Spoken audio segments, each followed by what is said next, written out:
नमस्कार मित्रांनो, आज आपण एका अशा विषयावर बोलणार आहोत जो आपल्या भविष्यासाठी खूप महत्त्वाचा आहे, पण तरीही आपण सगळ्यांनीच याच्याकडे दुर्लक्ष केलं आणि ते म्हणजे जगातली वाढती लोकसंख्या। तुम्हाला माहितीये का, जगाच्या लोकसंख्येनं आता 8 अब्जांचा टप्पा पूर्ण केलाय। हा आकडा ऐकायला मोठा वाटतो, पण खरं सांगायचं तर तो अजून मोठा होऊ शकतो किंवा तो अचानक घटूही शकतो आणि हाच आपल्या सगळ्यांसाठी धोक्याचा अलार्म आहे। थोडं इतिहासात गेलो आणि काही दशकांपूर्वीची परिस्थिती पाहिली तर जगाची लोकसंख्या ही कोटींच्या घरात होती, पण औद्योगिक क्रांतीनंतर तुफान बदल झाले। लोकांचं आयुष्य सुधारलं, मेडिकल क्षेत्रात प्रगती झाली, सगळ्यात महत्त्वाचं म्हणजे अन्नधान्याचा पुरवठा वाढला आणि म्हणून जगाची लोकसंख्याही वाढली। 1900 साली फक्त 1 अब्ज लोकसंख्या होती, जी 2000 मध्ये 6 अब्ज झाली आणि आता 2022 मध्ये डायरेक्ट 8 अब्जांवर पोहोचली।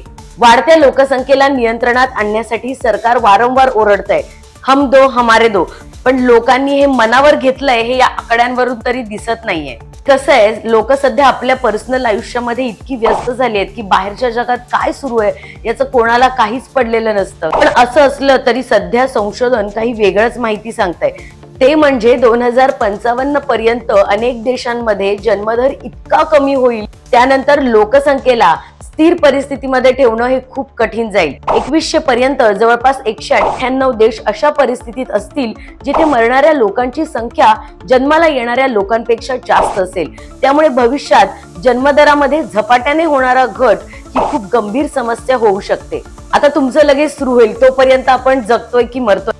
पण मंडळी, आपण जन्माला आलोय तर जाणं आपलं कन्फर्म आहे, त्यामुळे ज्या धर्तीवर आपण जन्माला आलो तिथे मात्र घाण करून जाणं योग्य नाहीये आणि म्हणूनच वाढती लोकसंख्या आणि त्यावर नियंत्रण आणणं ही आपली जबाबदारीच आहे। पण याहूनही पलीकडे आपली लोकसंख्या स्थिर कशी राहील यावर विचार करायला हवा। आता तुम्ही म्हणाल, लोकसंख्या कमी होतीये म्हणजे बरंच आहे की, प्रदूषण कमी होईल, संसाधनांवरचा ताण कमी होईल, पण सगळंच तसं सोपं असेल का? तर त्याचं उत्तर आहे नाही, कारण यामुळे मोठे धोके निर्माण होऊ शकतात। लोकसंख्या घटल्यानंतर जगावरती मोठं संकट ओढावलं जाऊ शकतं। आता हे सगळं ऐकल्यानंतर तुम्हाला नक्कीच प्रश्न पडला असेल की लोकसंख्या वाढली पाहिजे की कमी झाली पाहिजे? तर त्याचं उत्तर सोपं नसलं तरी अगदी स्पष्ट आहे, ते म्हणजे लोकसंख्येचं संतुलन हा सोनेरी मार्ग आहे। जर लोकसंख्या प्रचंड वाढली तर संसाधनांवरचा ताण आणि प्रदूषण वाढेल, पण जर लोकसंख्या खूप कमी झाली तर अर्थव्यवस्थेवर, श्रमशक्तीवर आणि समाजावर मोठं संकट येईल। त्यामुळे लोकसंख्या स्थिर असणं खूप गरजेचं आहे। अशात सध्याची सगळ्यात गंभीर परिस्थिती म्हणजे वृद्धांची संख्या वाढतीये आणि त्यात तरुण वर्गाची संख्या कमी होती, ज्याचा अर्थव्यवस्थेवर भयंकर परिणाम होऊ शकतो। वृद्धांची संख्या जर आणखी वाढली तर आरोग्य सेवा, रिटायरी फंड आणि वृद्धांसाठी आवश्यक असलेल्या सेवांचा भार राज्यावर येईल, तर समाजामधील तरुणांची टक्केवारी कमी होईल, करदाते कमी होतील आणि अशा परिस्थितीत सरकार चालवणं देखील कठीण होऊ शकतं। तुम्हाला माहितीये का, चीन, जपान, कोरिया हे देश आधीच या समस्यांचा सामना करतायत, त्यामुळे भारतावरही अशी परिस्थिती ओढावू शकते।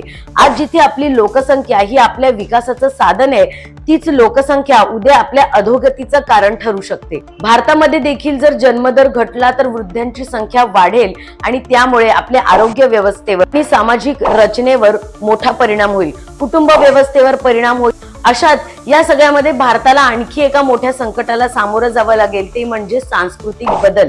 भारतामध्ये संयुक्त कुटुंब व्यवस्था आहे, पण जर जन्मदर कमी झाला तर कुटुंब व्यवस्था मोडतील, महिलांवर अधिक मुलं होण्यासाठी दबाव वाढेल आणि आपल्या परंपरा देखील धोक्यात येतील। अशात राष्ट्रीय स्वयंसेवक संघाचे प्रमुख मोहन भागवत यांनी दिलेल्या एका वक्तव्यामुळे आता आणखी चिंता वाढण्याची शक्यता आहे, कारण ते असं म्हणाले, जनसंख्या स्थिर ठेवण्यासाठी प्रत्येक कुटुंबात किमान 3 मुलं व्हावीत, असं त्यांनी म्हटलं।